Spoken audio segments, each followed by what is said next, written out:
different. There is a difference between the North and the South. Just as Professor Dempsey said, the U.S. government can't decide how to divide up Africa. OSD does it one way, State Department does it another way. But there is a fundamental difference here. And the southern portion of the continent is way ahead, in my opinion, of the North on things like national security strategy development, security sector reform, bringing in legislatures, the whole of government, the whole of society into to address these issues. The concept of developing sort of an interest-based national security strategy, not necessarily patterned on ours, but based on abiding interests of the country, the threats to those interests, and prioritizing those threats, is an alien concept to countries in the North. They've never ever had experience doing that. What national priorities and were established, were handed down from the leadership, which was one guy in the case of Gaddafi, a small group in the case of Egypt and Algeria, the king perhaps in Morocco, and ministries, defense ministries, justice ministries, interior ministries had no experience in establishing the priorities for their particular ministries and their particular functions, and then sort of merging that into a broad national security strategy. One minor exception is Egypt, and Egypt produced, I think Tom mentioned, a white paper in South Africa or in Liberia. The Egyptians have a white paper put out by the Ministry of Defense, and it lays out their threat picture and sort of their strategic way to deal with these threats. But that is not a national security strategy that is intended to guide the government decisions and government policies. It's primarily designed to leverage American security assistance. It's a nice paper they can take around and show it over to Congress, and their friends and not friends will say, well, they've really thought this through, so I guess they do need the new M1A1 tank, capabilities. In North African countries, the defense establishment is the civilian defense establishment. Let's put it that way. Is very weak. It's non-existent in some places. In Algeria, the president is the minister of defense, and they're all serving military officers that work in the ministry. In Egypt, exactly the same thing. Right now, the minister of defense is General Sisi. In Morocco, there is no minister of defense. There's what's called a minister delegate, who's sort of a third-tier person that reports to the prime minister, who of course reports to the king. Tunisia is the one country that stands out a bit from all this, as Tom quite rightly mentioned, and I'll talk about that here in a few minutes. But this is really terra incognita for these countries to have either civilian involvement in strategy development or in developing war plans. We get questions all the time from our participants at NISA saying, how can a civilian possibly be the Minister of Defense when he has no military experience? Or perhaps he was an E4 for 2 years, back in the 1960s.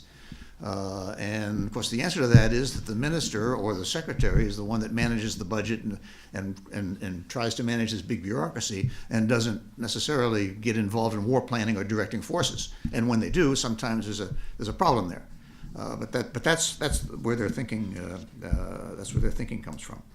The broader issue to all this is that there is almost no what we would call, you would call, the whole of government thinking in addressing national security issues.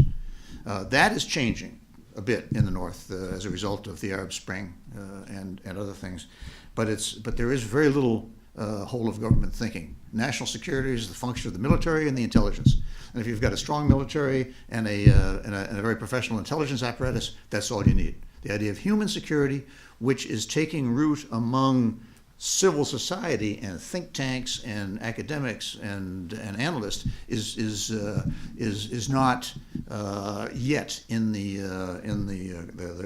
conceptual thinking of military, or especially of defense or security officials. And they would never allow military or civilian people to become involved in all of this. This is the most heavily guarded regime secrets there are, is your national security strategy or your war plans or what you're trying to look for. And often it is synonymous with regime security. So that's what these plans are, to protect the regime, not necessarily protect. Now, Tunisia is different.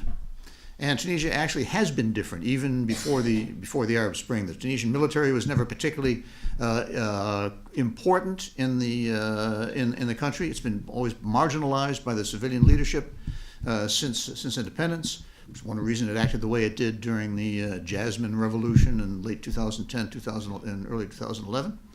And there is heavy civilian involvement, and there is some whole of government thinking there. The Tunisians have what they call the National Defense Institute, which is a 31-year now program that brings together for an academic year 2 days a week, and that's a critical point.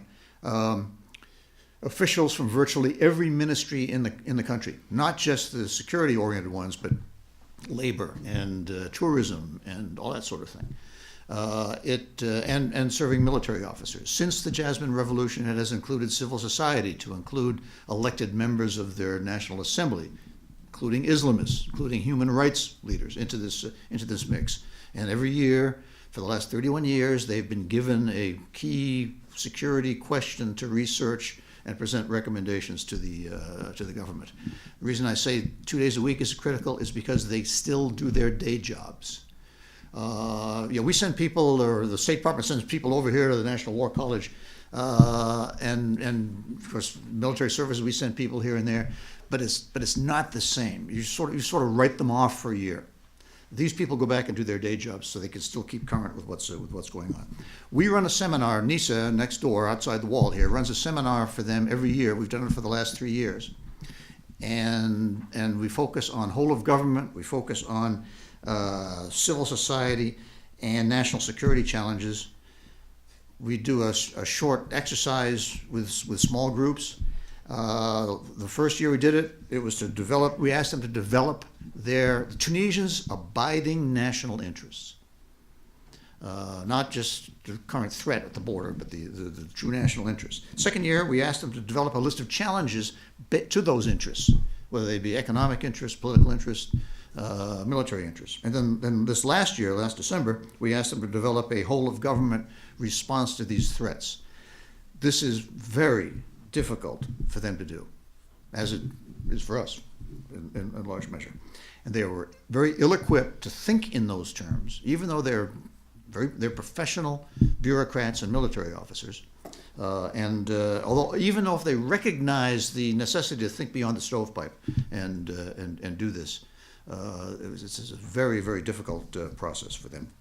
Most of our programs at NISA are focused now in the Maghreb on security sector reform, police, military, judicial. In fact, on Saturday, some of my colleagues are going to Istanbul for a Maghreb-focused security sector transition seminar we're running in cooperation with AFRICOM, J5 and J9, with a very heavy civil society involvement in that, because in the Maghreb, the civil society is taking a role. The problem is convincing the leadership.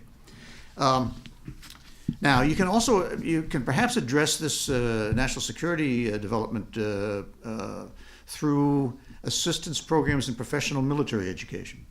You can kind of indirectly do that.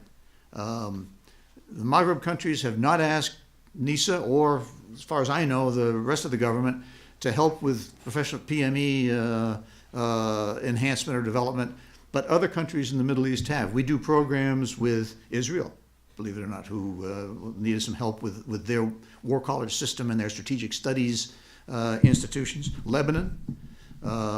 We're actually running an FMS case for the United Arab Emirates to establish their national war college. The Palestinian Authority and a couple others. The Maghrebis haven't asked for that. And you can kind of get into the national security strategy, whole of government. Think about these broad interests through that way.